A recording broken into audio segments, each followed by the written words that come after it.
Hey y'all, it's JK back with another Worship God video. I'm in my Stitch onesie today. I got this yesterday for Christmas. But today we're going to be talking about people pleasing.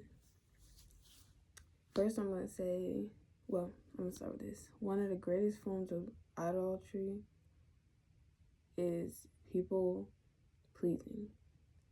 Idolatry is when we change the source of our satisfaction. The world is not what it should be, because believers aren't who they're supposed to be. Idolatry is like basically what it said when we change our source of satisfaction. God should be your source of satisfaction because he won't let you down. If a sport or something is something that you idolize, it can let you down. And then you'll be sad and mad at everything and at everyone because it didn't work out. But God being your source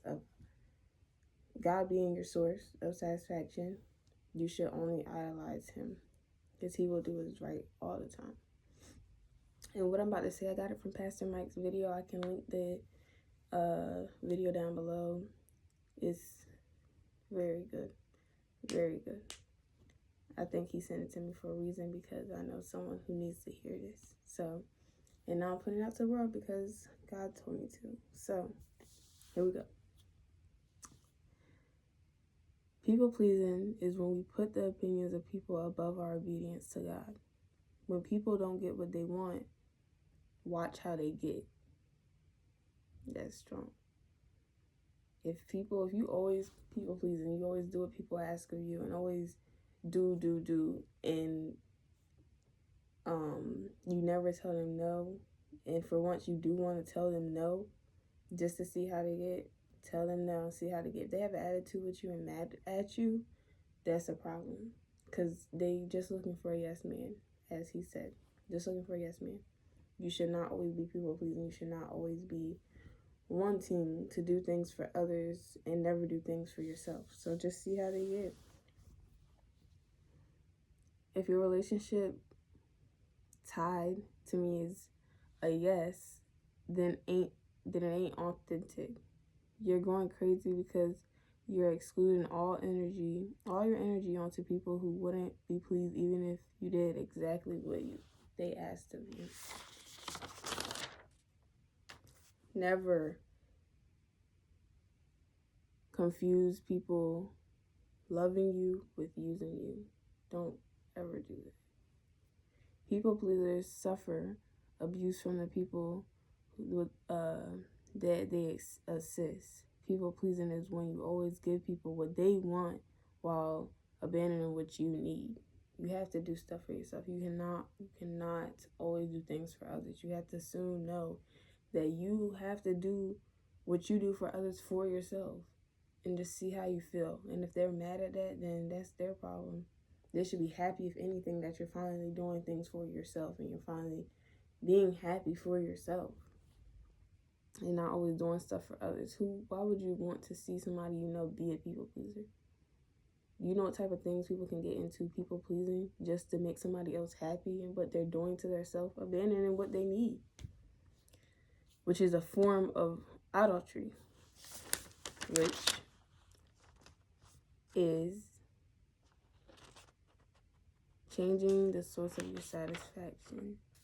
You pleasing others and making others happy is your source of satisfaction, and when they're upset, then you're upset. No. Your source of satisfaction should be God and God only. The same energy you got for the folk that don't like you, maybe you're as mad as you are with them because you don't even realize you're secretly mad at yourself because you ain't doing what you promised yourself you would do.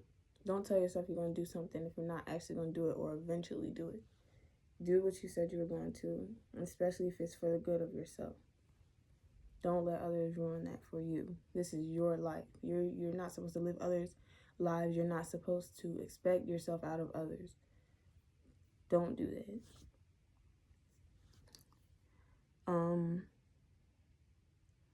You get all the energy from them. You get all the energy from them people, but don't get any energy for you. Be the you are to them. If you're loving them, if you're being there for them, if you're getting things for them, do that for yourself and elevate your self-love. Because doing that for other people all the time, I'm pretty sure it's tiring and it's stressful. Why would you even do that to yourself? Be the you are to them. If the people you doing that for ain't happy, you finally doing good things for yourself, do they really love you? Ask yourself that. Just think about it. Pause the video and just think about that. People pleasing is the ultimate betrayal of self. Kind of that's self-explanatory in a way. Now, don't go and be mean to people. Don't do that. Because the reason you're so blessed is because of how you love people. The way you love people is why you're so blessed. But the reason you're so stressed is because of who you love. Pastor Mike ate with this whole thing. He ate. And I felt like God showed me this for a reason. He had this video up first for a reason for me to click to share this with people. Yesterday, he literally told me instructions. I was taking quiet time with him, and he told me instructions, and this is why he told me, make a video after the Pastor Mike video. I didn't know what he was going to show me. I thought I was just going to be reading my regular things that I do regularly, but no, this is what he wanted me to show people.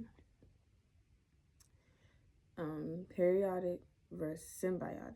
Periodic is sucks the life out of you versus symbiotic is give and take.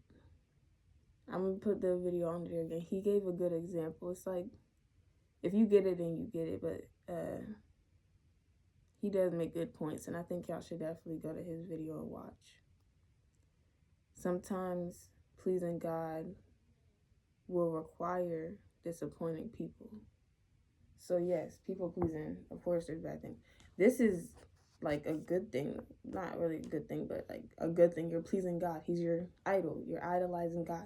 And pleasing God, which is the best thing you could do, because he's above everything. Remember, God's first. God's above everything. God is your Father. Listen to God. Everything's for God. God is everything. So, pleasing God will require you disappointing people. If you're doing what God says, of course, God's thoughts are not our thoughts. God's ways are not our ways. Of course, it's gonna require you to disappoint some people, but you shouldn't really be too pressed about that because you listen to God. You're following what your Father said, and you're doing what He said. What they're mad or not, it doesn't matter. It doesn't matter. It's unhealthy when what you think about me matters more than what I think about me. But it's spiritual suicide when what you think about me matters more than what God thinks about me. God's thoughts are the only ones that matters. What God says is the only thing that matters. When all this is gone, who's going to still be there? God. Have a relationship with God. Learn about God. Be with God. And the rest is about Leah and her story. I guess I could read it. When the Lord saw, he said to underline that, when the Lord saw that Leah was not loved, he enabled her to conceive, but Rachel remained childless. This is Genesis 29:31 NIV version. That's what I wrote. I could have sworn it says that's what I wrote. So he said to underline, after he said, when the Lord saw, he said, he sees me and he's setting up something. God sees everything. You might be upset about something that's happening. God's setting up something good for you to happen. God's with you always. Leah's sons. It's like, I wrote this, but like he said some stuff in between. So again, y'all should go check out his video. He explains this very well. Leah's sons' names represents two different things. Reuben represents a season of misery. Misery is a state or feeling of great distress and great discomfort, physically or mentally. Her second son name was Simeon. He represented a season of rejection. Levi was her third son. He represents a season of loneliness. And her fourth son was named Judah because she decided to praise the Lord. And Judah means to praise the Lord. So that's when she stopped having kids and stopped having a performance-based relationship. This is when we attempt to earn love and acceptance based on how we perform, how well we perform. If she was having kids so that her husband could love her, and she expected him to love her as she had kids, and as she did all of this stuff that the other woman, Rachel, did not do, but it did not please him. She was trying to have a performance-based relationship. She just wanted to be loved. But it did not work. So on her fourth child, Judah, she decided to praise the Lord and stop having kids. There's number 1 through 3 things, and then we're done with this video. Number 1, people pleasing is the heart impacts our identity. Number 2, people pleasing in the heart impacts our increase of what God gives. I wrote something else before I wrote the third one. People look at the outward appearance, but the Lord looks at the heart. People can't see what's inside of you. God can. Some people may know your heart, but God really knows your heart. And number 3, people pleasing in the heart impacts intimacy. Blessed are the pure in the heart, for they shall see God. Matthew 5:8 KJV version. Our intimacy with God protects us from being manipulated by people. That's all I have today. I hope y'all guys enjoyed. Again, I'm going to put the link in the description for y'all to go check out his video. He's very good at speaking, and he does very well at what he does. And I just think y'all should go check it out. And that's it for today. See y'all.